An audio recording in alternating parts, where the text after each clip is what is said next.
नाज़रीन, आज MQM ने एक नया बयानिया पेश किया है कि जो बल्दिया टाउन में 200 लोगों को फूंक देने वाले कातिल थे वो बेगुनाह हैं, वो हमारे लोग हैं। वो इनकी उस वक्त की, उस दौर की वहशत से आज मैं पर्दा उठाऊंगा। नाज़रीन, आज बताऊंगा कि सिर्फ प्रेस कॉन्फ्रेंस कर देने से या अल्ताफ हुसैन से लाताल्लुकी कर देने से आपने जो वहशत का बाजार गर्म किया रखा था उससे आप बच नहीं सकते। आज मैं उससे पर्दा उठाऊंगा। नाज़रीन, तो आइए वीडियो का बाकायदा आगाज करते हैं। बताता हूं आपको कि बल्दिया टाउन में हुआ क्या था, बल्दिया टाउन फैक्ट्री के साथ हुआ क्या था। नाज़रीन, हुआ ये कि सिंध हाई कोर्ट ने सानह बल्दिया फैक्ट्री केस में मुल्जिमान अब्दुर्रहमान भोला और जुबैर चरिया की सजाए मौत के खिलाफ अपीलें मुस्तरद कर दी। सिंध हाई कोर्ट ने सानह बल्दिया फैक्ट्री के मुजरिमों को सजा देने के खिलाफ अपीलों पर एक महफूज फैसला सुनाया। अदालत ने अब्दुर्रहमान भोला और जुबैर चरिया की सजाए मौत के खिलाफ अपीलें मुस्तरद करते हुए मुल्जिमान की फांसी की सजा को बरकरार रखने का हुक्म दिया। अब नाज़रीन, ये सारा वाकया जो है, ये सारा सानहा जो है, इसके पीछे जो चक्कर है वो क्या था? इसके पीछे सारा चक्कर था नाज़रीन भत्थे का।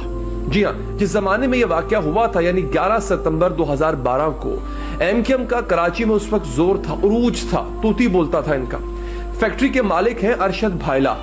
उसने केस में इंसदाद दहशतगर्दी की अदालत में जो बयान रिकॉर्ड कराया है वो मैं आपके सामने रख रहा हूं। उस बयान में उन्होंने ये दुबई में बेसिकली पाकिस्तानी सफारत खाने में बजरिया स्काइप इन्होंने रिकॉर्ड कराया था। फैक्ट्री के मालिक के मुताबिक नाज़रीन, मंसूर ने 2004 में फैक्ट्री ज्वाइन की और उसी साल MQM का भत्था भी शुरू हो गया था। MQM से मुलाकात मंसूर ने तय कराई थी और MQM को 15 से 25 लाख रुपए भत्ता जो है वो महाना जाता था। मंसूर ने कहा कि अगर कराची में काम करना है तो MQM से बनाकर रखनी होगी। फिर 2005 आया। 2005 में फैक्ट्री मुलाजिम जनरल मैनेजर मंसूर ने जुबैर उर्फ चुरिया को फैक्ट्री फेंसिंग डिपार्टमेंट में भर्ती किया। जुबैर चरिया बल्दिया सेक्टर इंचार्ज असगर बेग के छोटा भाई था और गहरा दोस्त था, छोटे भाई का गहरा दोस्त था। उन्होंने बताया कि जनरल मैनेजर मंसूर ने MQM को 15 लाख रुपए महाना देने पर रजामंद किया, जबकि आतिशजदगी के बाद MQM सेक्टर जो है सेक्टर इंचार्ज एजाज बेग को भत्ता दिया जाता था। अपने बयान में उसने बताया कि 2012 में मंसूर के ऑफिस में शाहिद भायला से सेक्टर इंचार्ज मिला और कहा कि अब MQM को करोड़ों रुपए भत्ता देना पड़ेगा। बयान के मुताबिक 12 जुलाई 2012 को असगर बेग की जगह रहमान भोला को बल्दिया का सेक्टर इंचार्ज लगाया गया, जिसके बाद एक रोज जब फैक्ट्री से एक मालिक कहता है जब हम निकल रहे थे तो रहमान भोला ने रोका और धमकी दी कि भत्ते के लिए हमास सिद्दीकी से राब्ता करो। उन्होंने बताया कि रहमान भोला ने हमास सिद्दीकी की इमा पर 25 करोड़ रुपए भत्ता और फैक्ट्री में हिस्सा मांगा। अब यह सुनकर वो कहते मैं हैरान रह गया। फैक्ट्री के मालिक के मुताबिक हमने मंसूर को भत्ते के मामला देखने के लिए कहा और इन्हें कहा कि 1 करोड़ रुपए देकर मामला निपटा दिया जाए। उन्होंने बताया कि हमें मुसलसल MQM की जानिब से तंग किया जाने लगा, जिस पर हमने कारोबार बांग्लादेश मुंतकिल करने के लिए वहां का दौरा किया, जब हम फैक्ट्री जाने वाले रास्ते और गाड़ियां भी तब्दील करते रहते थे। अदलिया में एक बयान देते हुए उन्होंने कहा कि 11 सितंबर 2012 को पहले गोदाम में आग लगाई गई।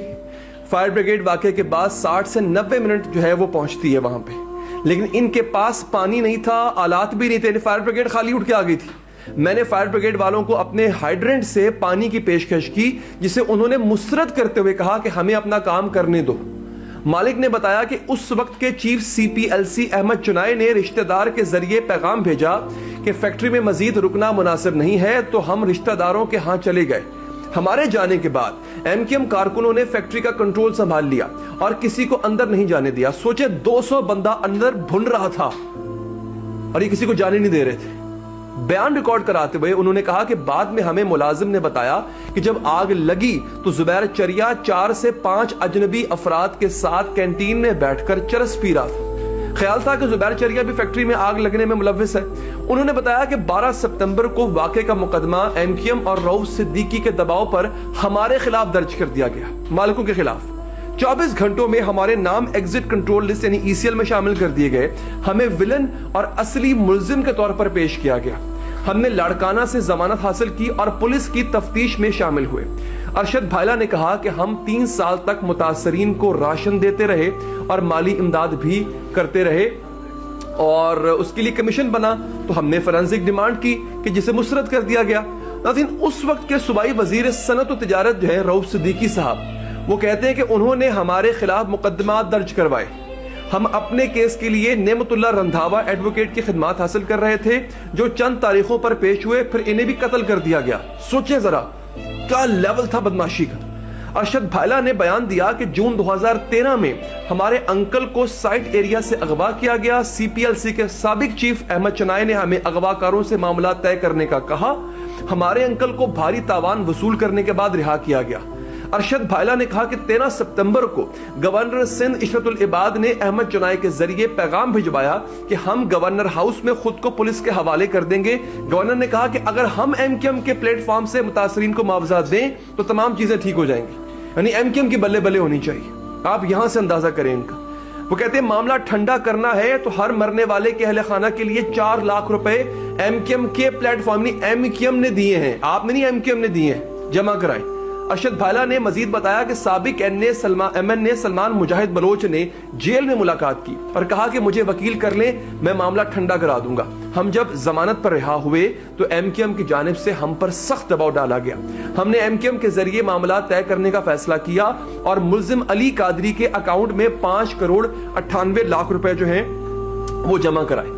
بلدیہ کی فیکٹری میں ستمبر 2012 میں آتش زدگی کا جو واقعہ پیش آیا تھا ناظرین، اس میں 250 سے زائد افراد جاں بحق ہوئے تھے، 250۔ اور یہ جو اس میں جو ڈرامائی موڑ آتا ہے وہ آتا ہے فروری 2015 میں، جب سندھ ہائی کورٹ میں جمع کرائی گئی جوائنٹ انویسٹیگیشن رپورٹ میں رینجرز کی جانب سے انکشاف کیا گیا تھا کہ فیکٹری میں آگ لگانے میں ایم کیو ایم ملوث ہے۔ اور 2016 دسمبر میں بلدیہ فیکٹری کیس میں ملوث ایک اور ملزم ہے رحمان عرف بھولا، اس کو انٹرپول کی مدد سے بینکاک سے گرفتار کیا گیا اور پھر کراچی منتقل کیا گیا ناظرین۔ اور رحمان بھولا نے اپنے بیان میں اعتراف کیا تھا کہ اس نے حماد صدیقی کے کہنے پر ہی بلدیہ فیکٹری میں آگ لگائی ہے۔ اب M Q M Sindh high court کے فیصلے کے خلاف پریس کانفرنس کر رہی ہے، یعنی اب سوچیں نا یار، ان سفاک قاتلوں کا ساتھ دے رہی ہے۔ حیرت انگیز طور پر ناظرین ایم کیو ایم ابھی تک اس بات پر ڈٹی ہوئی ہے کہ رحمان بھولا، زبیر چریا اور دیگر ملزمان جو ہیں وہ ایم کیو ایم کے کارکنان ہیں، ورنہ اس سے پہلے جب ایم کیو ایم کے جو جب ایم ڈی کے ایس سی جو ہے ان کے قتل سولت مرزا نے کیا تھا، کوئی یاد ہوگا، سولت مرزا کو پھانسی دے دی گئی تھی، تو پوری ایم کیو ایم نے سولت مرزا کو اپنا کارکن تسلیم کرنے سے انکار کر دیا تھا۔ اب کیا ہے، اب الیکشن قریب ہے، پورا بلدیہ ٹاؤن جانتا ہے کہ رحمان بھولا، زبیر چریا سمیت تمام ملزمان ایم کیو ایم کے کارکنان ہیں۔ اگر ایم کیو ایم ان سے بھی لا تعلقی ظاہر کرتی ہے ناظرین تو ان کو الیکشن میں کوئی ووٹ نہیں دے گا۔ یہ ان لوگوں کی حالت ہے ناظرین۔ تو اب یہ اگر پارسا بن کے سامنے آ رہے ہیں، ہر حکومت میں ہر کسی کے ساتھ، ہر کسی سے یہ لوگ کہ حکومت میں ہر کسی کا حصہ ہوتے ہیں۔ عمران خان کے ساتھ تھے، پھر عمران خان کے مخالف ہو گئے، اب ان کے ساتھ ہے، دیکھنا چند دن میں ان کے مخالف ہو جائیں گے۔ ان کا اپنا کوئی دین ایمان نہیں ہے، اور سب سے بڑھ کے جو وحشت کا بازار انہوں نے گرم کر رکھا، اپنے عروج پہ تھے، آج ان سے جان چھڑا سکتے ہیں یہ لوگ؟